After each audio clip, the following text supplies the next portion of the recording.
बदलापुरातील घटनेनंतर नागपुरातील शाळांना शिक्षणाधिकाऱ्यांच्या अचानक भेटी, विद्यार्थिनींच्या सुरक्षेच्या दृष्टीने पथकाकडून आढावा।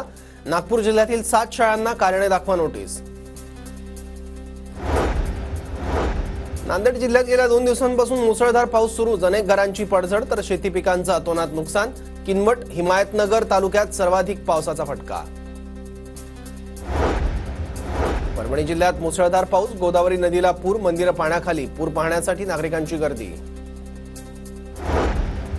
हिंगोली, नांदेड आणि परभणी जिल्ह्यात मुसळधार पाऊस, हिंगोली शहरातून 200हून अधिक नागरिकांचं स्थलांतर, विदर्भ मराठवाड्याच्या वाहतुकीवर परिणाम। पावसामुळे उदगीर लातूर मार्ग वाहतुकीसाठी बंद, नळेगावच्या घरणी नदीच्या पुराचा वाहतुकीला मोठा फटका, नळेगाव जवळील पर्यायी पुलावरून पाणी वाढू लागल्यानं वाहतूक ठप्प। श्रावणी सोमवार निमित्त बीडच्या परळीतील वैद्यनाथ मंदिरला आकर्षक फुलांची आणि विद्युत रोषणाई। गेल्या 2 दिवसांपासून सुरू असलेल्या पावसामुळे भाविकांची गर्दी।